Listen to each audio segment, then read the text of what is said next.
non, hier, mon talaxa Iges Mawete, mon présenté Iges Mawete, ça, Chimène Mengi, et ben, ça l'a ça là partout.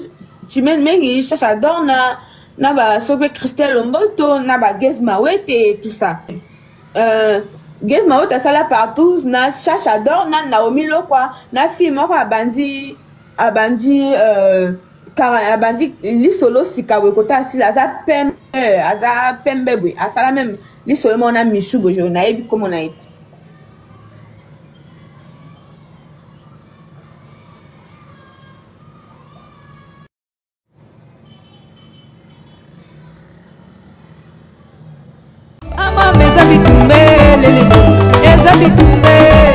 Arrêtez la musique. Arrêtez.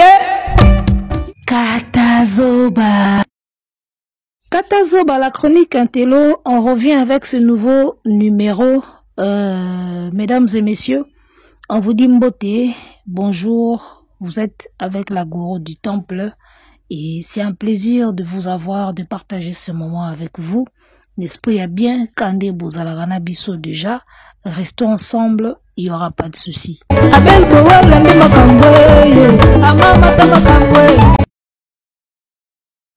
On peut sortir le singe de la brousse, mais on ne sortira jamais la brousse du singe. J'espère que mesdames et messieurs, et ceux qui ont compris, d'accord? Et Awezali Kamboya, Kibo Sendi. Oiza coup de gueule, lelo penana oloba. Oezali Kamboya Kibo Sendi. Bogozo alika kubo bimisi na zamba. D'accord? Boye na cité, bosaleli cage na ye, botie liboso lupangu, avant dakawana bopesake bitabe, bopesake mapa, bopesake biloko alia. Bobimisi lika kuna zamba boye na pleine capitale. Bolesa ye, bosukola ye, boswanye ye. Mais, boko bimisaka jamais zamba na kati ya likaku. Comment boko bimisa jamais zamba na kati ya likaku? Likaku bolongo na zamba boye na ville. Akobana ko se comporter kaka neti tango azalaka na zamba. Ka Joana botie abando mataka ndinga za mataliko banzete kana kati ya ka Joana. Bitabe boko pesa ye. Akozwa jamais bitabe asukoli yango, alongoli yango ba poso ndenge to salaka na ville te, akoli yango ka ndinga banda oli yango na zamba. Parce que c'est ça lui. Makambo ngo na lobaka tout le temps na ba émission na nga yango. Likambo basendi. Bozo komisa basendi ba star. Yango tozomona makambo boy. Aujourd'hui à travers cet instrument là ba chino ba sali bino TikTok. Vous élevez basendi na ba niveau ya ki star o ba o mérité te. Yango tozo suka boy. Bozo zo basendi bo élever bango na niveau ya ki star. Alors qu'il ne le mérite pas. Yango tozo suka na boyi. Yaya, Kibo Sendi, ndezo bomabiso. On a connu d'artistes na mboko. Toyoka ba scandale boyité. On a connu des artistes jeunes comme vieux. D'accord? Célèbres, petits comme grands. Tout mona ba scandale ya boyité, les gars. C'est la vraie décadence. On est en pleine décadence ya osakanate. Décadence totale. Ngana loba phrase souvent, si aujourd'hui moi je mourrais, je partirais sans regret. Pourquoi? Parce que le monde dans lequel nous vivons, il n'a plus rien de bon à proposer. Le monde n'a plus rien de bon à proposer. Naloba ango bongo. Tout le reste n'est que décadence. Et au Ezaka à début, ça va s'empirer dans les jours à venir. Toko tana vraie décadence, on ne comprendra plus rien. Place to wuti to yebi. Place to zo kende. Les gars, rassurez-vous que to yebite. Et on peut sentir déjà que ça sera le pire. Naba place na mikolezo ya place to zo kende. Ça sera pire encore. Le monde est en train de se dégrader, les gars. Ne vous y trompez pas, le monde est en train de se dégrader. D'accord? Eza mawa tokoloba makambo ndenge nini.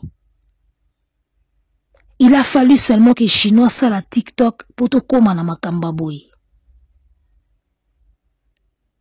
On ne dit pas ici que mabe ezala te na mokili. Mabe ezala ka me boza bomba on banda kuna bino.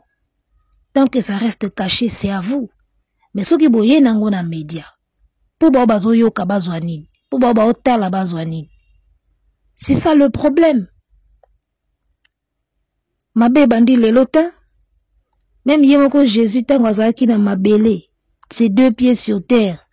Atambola likola mai. Amonisa ba aveugle. Mabe ezako salama. Jésus sur terre mabe ezo salama. Jésus longo sur terre amatie pa tata mabe komika ko salama. Mabe aussi la raté.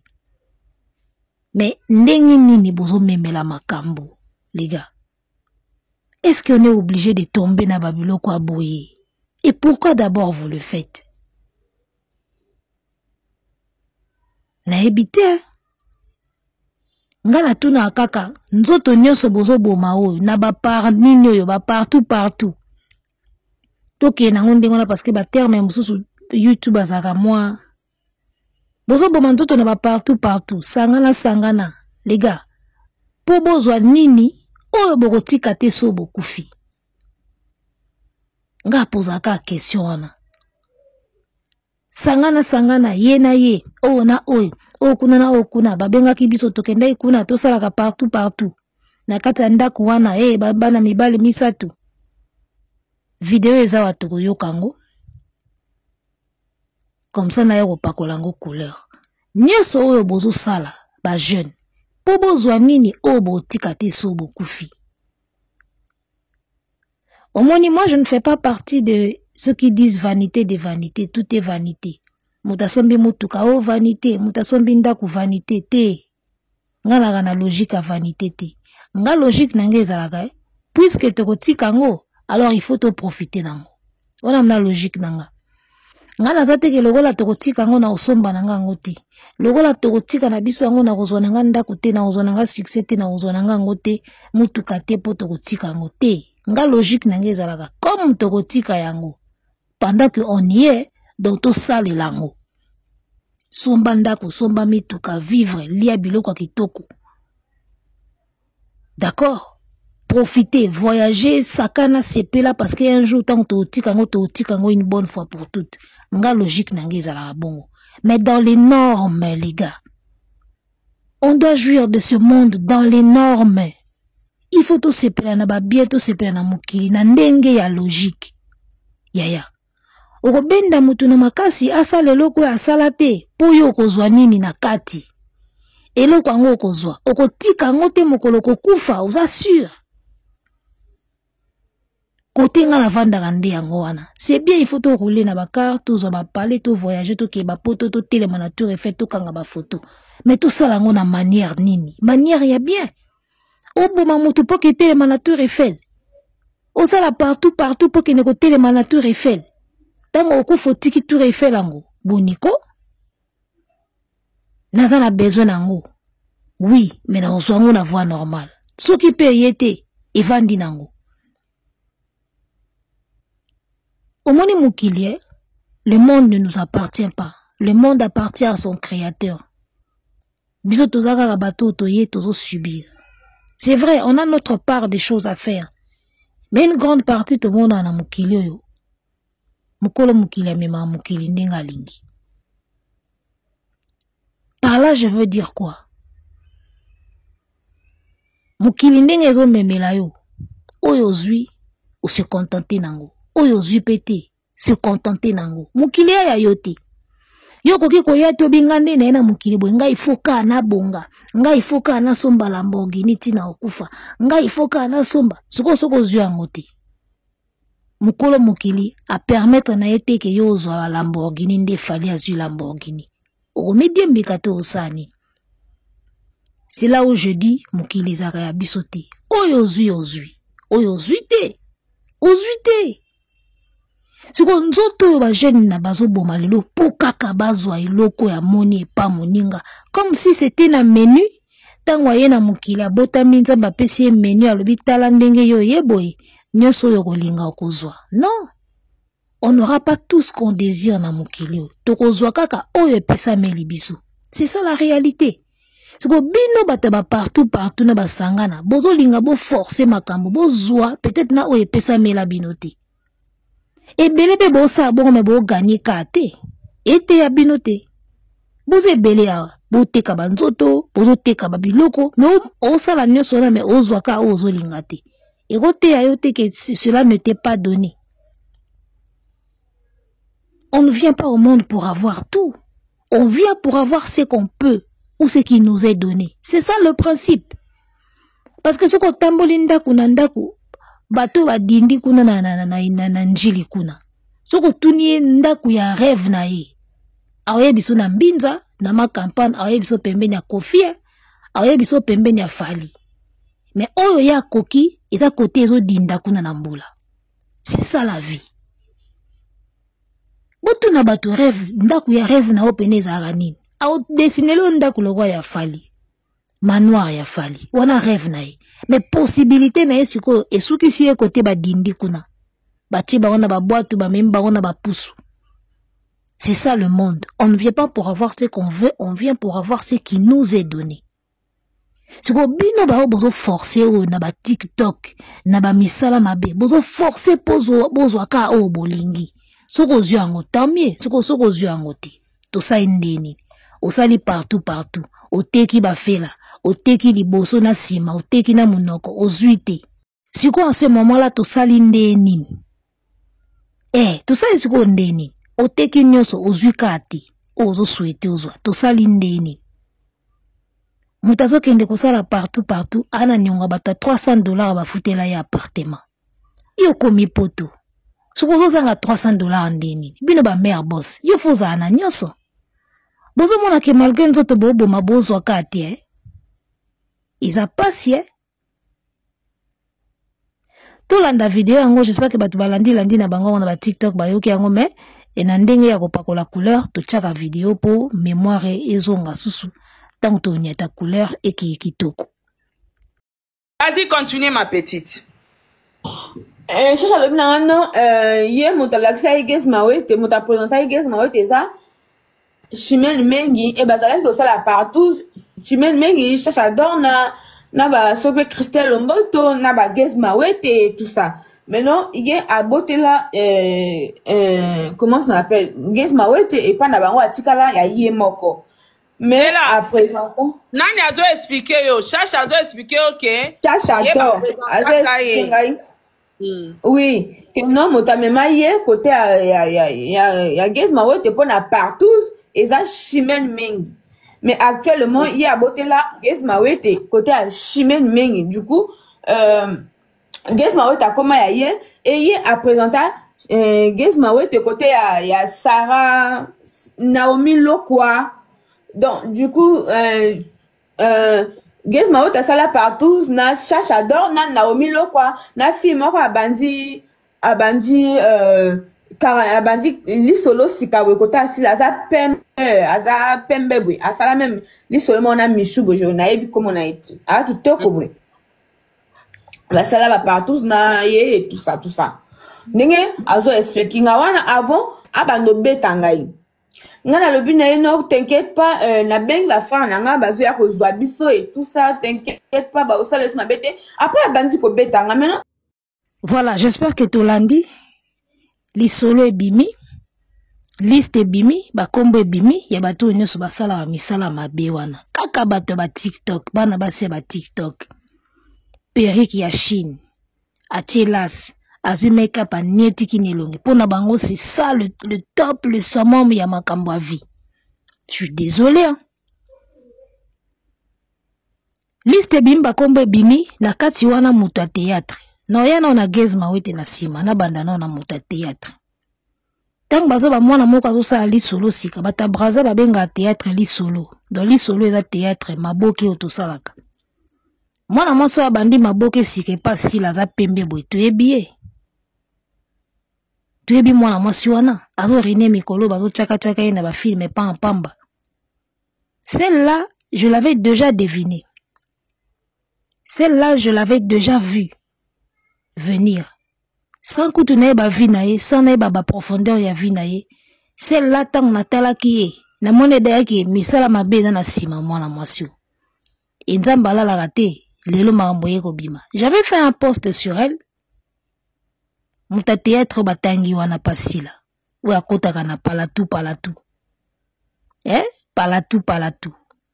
Partout, bakoko babaka palatou, yango wana. Ye wana kotaka na palatou, ya bagez mawete sala théâtre pasila. Na sala poste moko sur moi na mwasi wana. Na koma likola poste na bi, moi ça m'énerve. Les moins talentueux qui se font passer pour des stars. Les moins talentueuses qui se font passer pour des stars. Moi, ça m'énerve. Na sala poste, na posta photo na koma bongo. Na page nanga ya Tangawisi. Chaîne nanga Tangawisi. Sans na ba vie na ye, sans na ba makambasa na coulisse, na commande ngwana. Parce que j'ai un œil. Moi, j'ai l'œil. Je sais voir les gens, je sais voir les choses. Je sais lire les gens. Et on les a donné zamba pesanga. Je sais lire les gens, je sais voir les choses. Na prophétesse te na mona ba vision te na mona na ndenge ya maeli ya kibomoto. Mwana mwasi wana théâtre ya pembe wana. Mwana mwasi wana tanga bandi théâtre pasila. Natalaka makambo leka na internet au moins likolo menaye ba kiffe pour que naye ba kiffe quoi. Qui a dit quoi sur quoi qui fait quoi. Nathalie mwana mwasi wana pembe bandi théâtre pasila. Nathalie na ba film moi 2-3. Elle est nulle comme actrice. Trop nul même, je dirais même 0. Nga si fona côté na ba film et tout ça na opese na 0 ya dia qui dit tout sur 10. C'est pas de la jalousie, je vais vous dire pourquoi. Elle est nulle comme actrice. Elle est nulle, trop nulle et alors nulle sur scène. Elle n'a pas d'expression faciale, elle n'a pas d'émotion, elle ne sait pas. À un jeu d'acteur, elle ne connaît rien. Et quand je l'ai vue, nazo mona bazo tchatcha moi liboso moi trop ba film mingi ka ye bazo kumisa ye basi ba fanatique na ye pe déjà basi ba bimi ba komi ko kumisa ye nzambe congolais azana bassesse moko seigneur ko longola na communauté otena kota na ata na communauté ata suki ya bamboka nini vraiment. Je plains cette communauté franchement. Ba komi ko pese ba rôle bazo tchaka ya en avant pour aza pembe mingi a opesa théâtre lengi. Entre-temps sur le jeu d'acteur, elle est nulle comme tout. Aza nulle comme actrice, comme comédienne, très nulle et alors nulle. Mais bazo tchaye na ba filmer, bazo pesa pese ba rôle. N'habite ba futa kambongo pour azo ba place wana. J'avais vite compris que celle-là a une mission musu na théâtre. Aye pour jouer te. A une mission mususu. Omonie, yana batu mususu, ana mbali nemo kwa shekula, ateka aputulu, asombela ke biloko kwa cher, ana via cher. Siko avandi na ndako abi, mais via lix na omene o, mukilezo ye bango tendeni. Il faut na luka place moko na ke la kisango ba ye bango ti. Na okufa kabwe, na na biloko kwa cher, mobala ateka aputulu, na na via bien, ba na okufa kabwe. Il faut na ke place moko na exhiber nyoso, ba mona ngo quand même, ke ngande mutu na za bongo. Yango moni nzela mukuse bazwa wapi na théâtre. Azola ta kitoko, basuki ya danger, ba photo ya danger, asali chaîne na ye, bazo sala ba page, bazo pesa ye ba rôle, c'est ça. Po bakufa inaperçu te. Moi bomengo na bango na bazo zo na misala mabe, po mukili betela bango pe maboko pona yango. Parce que c'est ça qu'ils cherchent. Yango moi na sala ba émission na bakanga na zalaka fier na artiste onaza et puis na carrière ona salaka. Pourquoi? Parce que j'ai un don et je l'exploite. Et belé bazo souffrir na kozanga eloko akosala na vie. J'espère que vous allez comprendre ça maintenant. Tosé belé ba jeune et belé bazo souffrir na kozanga eloko akosala. Talenté, donté. Mais na posa mukili reconnaître ye asalelo moko boya. Yango moni bazo salaka n'importe quoi na ba TikTok. TikTok, ça ne suffit pas. Ba koti tiko na ba théâtre. Aza artiste te, ana talenté, aye siko ala ta poso moko ya artiste po ba betele quand même maboko. Moni l'applaudimètre wana, ba jeune belé ba olulango. Ngasko na gafia na ngapone po biso tozo yango ya original. Les gars, j'ai un don, j'ai un talent. Je l'ai exploité, je le mets sur scène, je fais des spectacles, je voyage entre des pays, je me tiens devant beaucoup de gens avec mon micro, nazo sala basket, batu bao sepela, bao beta maboko, pour quelque chose, pas pour rien, pour quelque chose. Tiko ba o baza trop envieux, talenté, a exploité ki eloko te, a kutani na malchance moko boye mbali moko ateka aputula zuya kome ko entretenir ye, alingi sikoyo bon, lokola naza na spe ya bastar, il faut na salelo moko eza neti ya bastar, hein, po babetela nga maboko na eloko, yango moni baye kotonda na théâtre bongo. Il souffre comme on a baonde wana te. Na koma fier nanga, depuis na comprendre qu'il y en a qui souffrent pour na manque ya obiso tozoa naturellement. Oyo kabana Bible baga, vous avez reçu le don gratuit de Dieu. Biso tozoa naturellement. Naza na talent moko nzamba pesanga ofele. Na exploiter yango, na komi ko prester grâce à talent wana naturellement. Et belé bazo souffrir. Na kozanga eloko wana. Ya mwini bakomi ko lukango na makasi. Moi ka mwana lokola mwana ya sala ya théâtre pasila ya pembe. Talent ezatin. Aye na théâtre la ksabiso ndenge nini basombela ki biloko cher pa mobali na ye. Ba partout wana sala ka ndenge nini efutaka ye, ndenge nini s'entretenaka bien. Aye ka koteka nzoto na théâtre. Et ça se voit. Lorsque tu es un artiste averti, tu dois nécessairement avoir l'œil à otala qui est artiste et qui ne l'est pas. Ça se voit. Ngata on a mona ki kanabi oya ye koteka nzoto na théâtre. Elle n'a rien d'artiste. Bazo ya oteka banzoto na bango na théâtre. Maniki asali live moko awa alobi yango. Bazo ya théâtre bazo ya oteka banzoto na bango. Bazo ya po bazo mibali na poto. Mususu azo ya po amoni ke azo zwa ana bomengo ne moko boizo leka inaperçu. Ba omona ndenge nini ba oyeba ki je gagne tout ça na ya na théâtre. Pour organiser ba fête pamba pour attirer l'attention de tout le monde. A kosali sa fête anniversaire kuna a bengisi batu ba filmer et panza na ba réseau. Ça dit bazo luka ba benga yango nini lokwango. Et ça passe, les gens souffrent. Et la souffrance, bino boko comprendre dans côté. Il faut à la moto, il faut à la mnan calé pour comprendre que bato na ba souffrir. Banana tout abasi na ba souffrir. Syndrome de devenir quelqu'un. Ozomona. Bazo souffrir ne lo mo ya ndingwana. Ils a pas si peu mawa. Alors dans l'entretemps, tango mukili communauté zo betela bazoba ya ndingwana maboko. Ba vrai artiste ou bana vrai talent. Ou ba osala art pena pona art. Baza remarqué te. Nako sabino te lelo les vrais artistes ne sont plus remarqués. Total ici miso pas ba futile. Ana talenté poza kana pembe na yo laksango na théâtre ba betela ngona maboko. Po alataka biloko cher mobali ni ateka aputulo asombelake ana yo laksango na théâtre ba betela ngona maboko. C'est ça.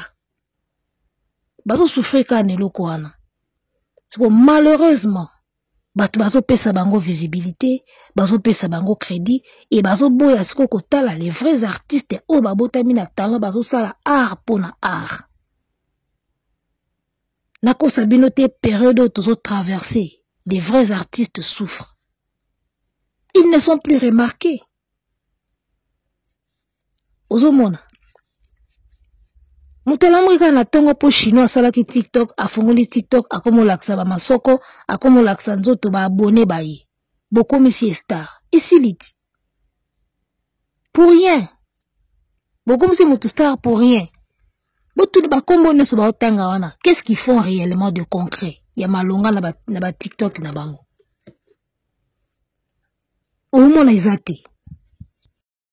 Aujourd'hui, les vrais artistes sont devenus frustrés.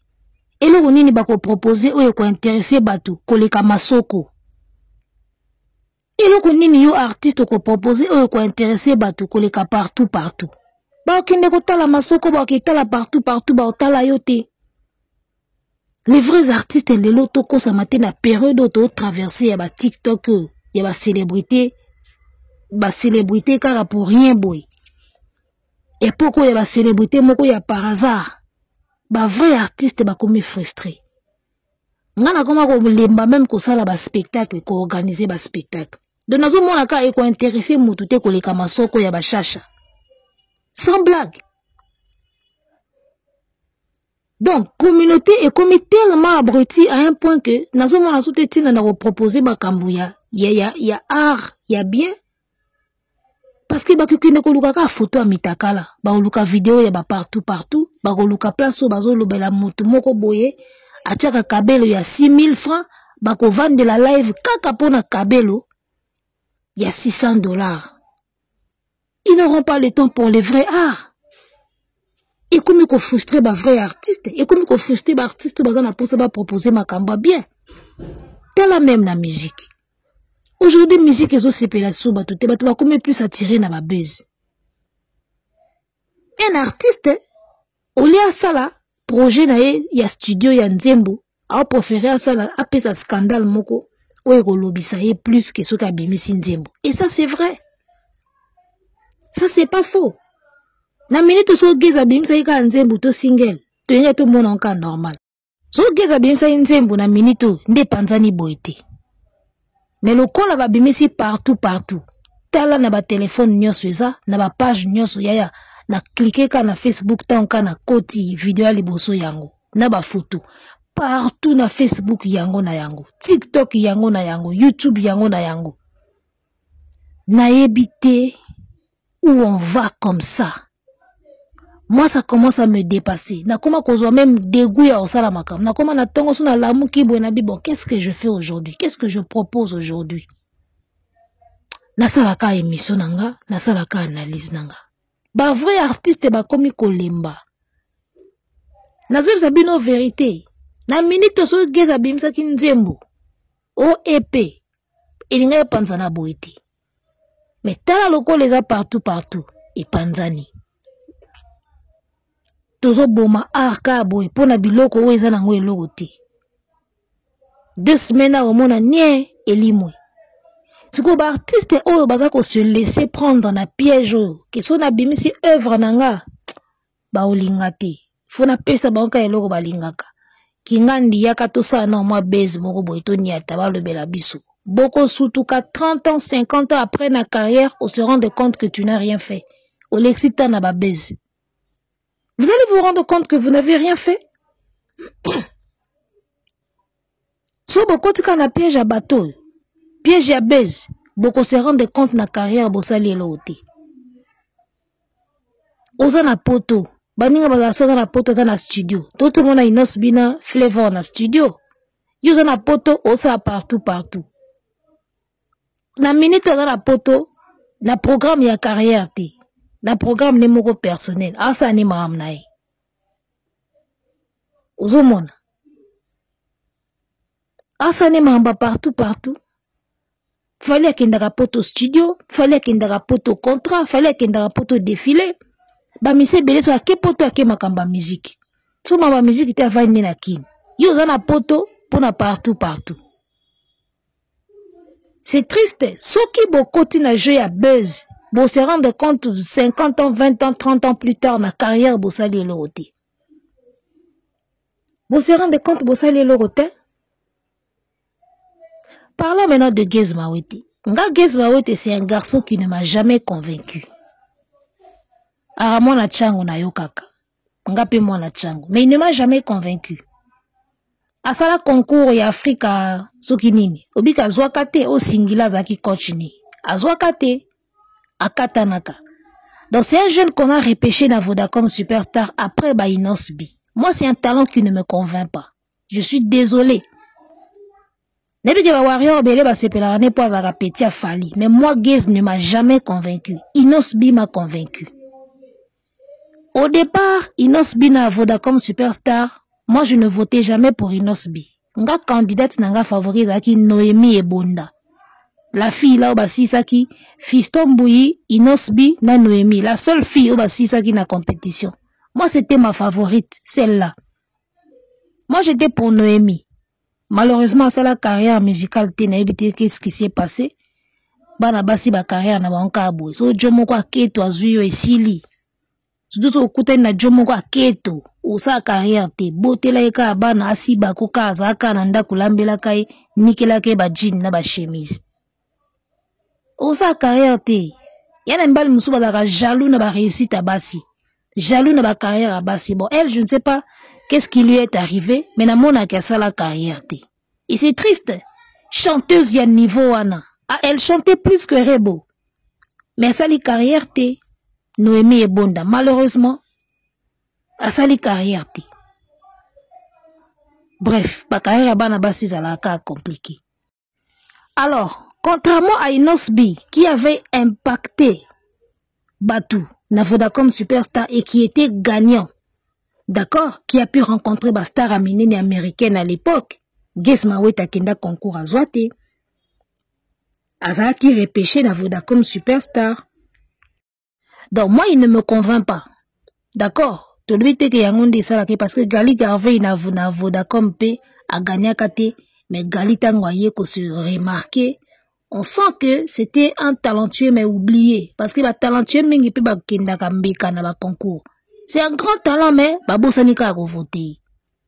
Donc, bref, Guess ne m'a jamais convaincu. Inosbi a convaincu, même si na début, na zako lycée Pelanete. Tanga comme ko beta banzembu, na beti banzembu, na comme beta banzembu, a convaincu na indépendant, oh ma chérie, tcha na bi, ah, mon angwa na moi baboule, comment rose wa tcha indépendance, à côté si on a nini. Na mona ke moi, il a bien réfléchi. Après wana, tanga yoko beta yo pe ba pesa yo, wana penandi il m'a convaincu totalement. Succès a yo pe ba pesa yo carré. Nomination à BET, moi il m'avait convaincu place wana. Contrairement à Guess, moi Guess ne m'a jamais convaincu. Twingili twingili twingi on, twingili twingili twingi fiankoto fingili fing. Eza nzembu to ezalaka nini.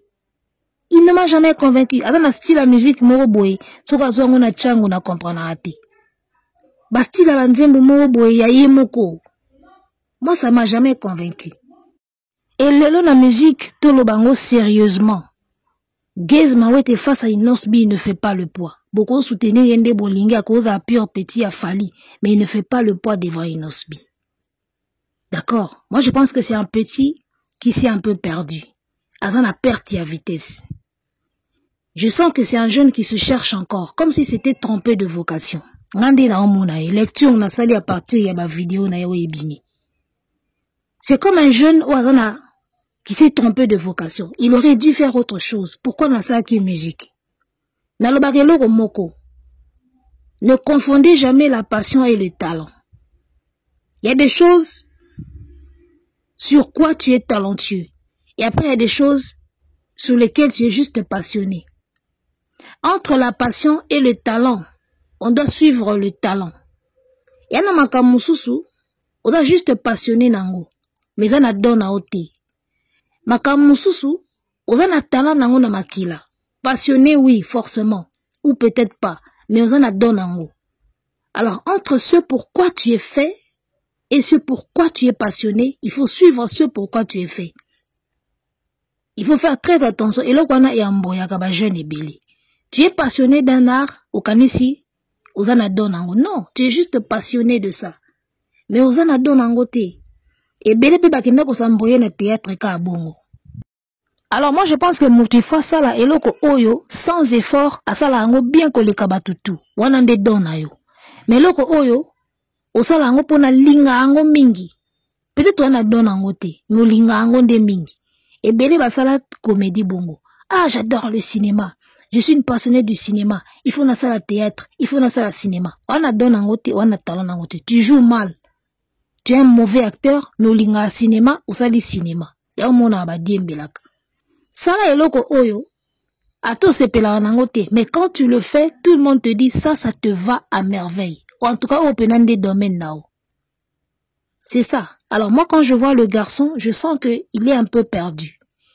Comme si il s'était trompé de vocation.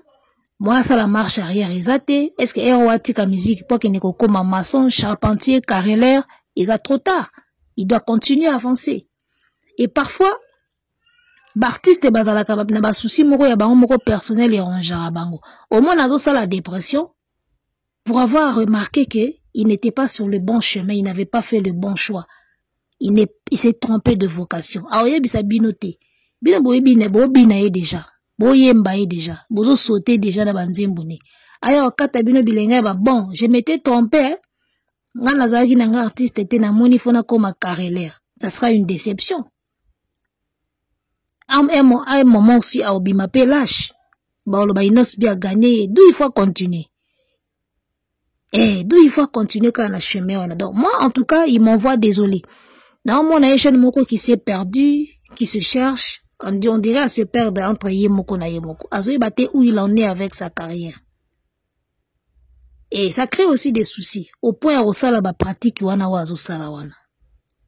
Quand tu regardes Inosbi, tu sens un jeune qui sait d'où il vient et où il va. Il est serein, le petit là. Il est intelligent.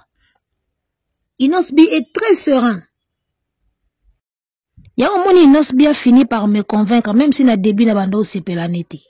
Il a fini par me convaincre parce que le petit est très serein, très sage et intelligent. Il sait où il va. Il sait comment gérer sa carrière. Ata yena vie amoureuse na yena rebo, mais tu sens que c'est un petit qui tient à sa carrière. Vie de famille, ok, je l'ai déjà fait. Et après, c'est ma carrière. Il est très serein, il est très positif, à une direction à Zouaka. Le petit là. Contrairement à Gez Mawete. Moi, je sens que Gez Mawete, c'est quelqu'un qui se perd soi-même, ou qui s'est perdu. Dans son âme, quoi. On dirait, il se passe des choses quand et se livrer à ce genre de scandale. Et le bien au moins la moisiwana. Au kangama trop na fallait apesio ba featuring, fallait a commissaire au petit nae, et commissaire na moins notoriété na moins place moko boy. Image au salir na ba réseaux sociaux. Bato bazo lo beza vérité, hein. J'espère que Gez yewana la t-shirt en noir, non? Na jeans na téléphone na maboko. O mombosha loba, olia kambila te na sanzeta mbila, oye kosala nini. Tu vois, ye wana elongini yangwani monani. Vidéo eza photo te, montage eza raté. Ye wana. Pona bato ba oloba eza vrai te. Comment vous vous retrouvez na lisolo ya mwana mwasi wana ya lokuta, bo tolo baki azo kosa kasi. So mwana mwasi na zo kosa. Sko na lisolo na ya lokuta, bato oka atangi, bato ba na kati ya vidéo. O se retrouver kuna na mwana mwasi wana. Oya benga ki muninga forcer muninga. Na mwana mwasi obabeti wana zolela o azobeta lisolo na yo osomona baza ba chanteuse te so ezaki na rebo tokolo ba ke boyemba so ezaki na ba chanteuse tokolo ba ke bozo répéter po bobimisa biso single bana na tout bo se retrouver na bango na place oyo na ba tenu wana bayemba ate babina ate baka bata TikTok bo se retrouver wana ndenge nini osomona o wanga na ndenge nini video eza boy. Batanga yo na mabe bakuto na ngote. Sko yo batangi yo na mabe bakuti yo na kati. Ka batutu ya tangi bozawa na bino tubolo bana kati ya video. Moko azoloba o video wane kotambola pekisa ye. Seke makambo balobi eza ya solo. Yo yembaka. Soto omona yo to mono na bayembi. Koma to komono na basenzi mo ya TikTok bana mo bakoli na pasi. Basali bango TikTok ba ko comprendre que via ki star ezalaka basutuki bakomi ba star ya par hasard bakana kati batapasi asutuki akomi star wa kana kati na vie na ye pourtant bazokola na ba époque wana bazali ba mike ba yeba teke ba koma ba star TikTok muto ede bango bakomi sko ki star na kipasi moko boye siko yo star ya nzembu ya solo ozokende kosangana na ba star ya pakoti o ba fabriquer na ba chinois na nzela TikTok. Il a un sens. Je suis désolé. Hein? Vraiment, je suis désolé. Alors, pour clore, pour finir, et le monde a olobayasuka na analyse oyo. Omoni mukilito ya eza je tombola. Je tombola ezaka bakati ba papier moka mike ba komi. Omoni tango prémisse abanda ko pesa batu ba cadeau. Bazali kozwa na kati ya bouchon ya prémisse. Ba kotisi ba komi dessin moko wana ba tie kol wana ya pembe ba tiaka na kati ya bouchon tango prémisse bande ko sa tombola c'est-à-dire osombi mulanga ya prémisse ofungoli bouchon tango kozwa bouchon tala na kati ya bouchon eloko kokuta ba tie na bouchon yango wana cadeau na yo prémisse apesio oke na boutique moko baza ba partenaire ozwi bato musu bazo ba soso misu bazo ba sardine misu bazo ba mbongo na jeu tombola wana alors mokili toya eza jeu tombola ofungoli bouchon oyo kuti na bouchon yango wana ya yo oyo kuti te oko lula ngo ndenge nyonso lingi lula na okaka me eza ya yo te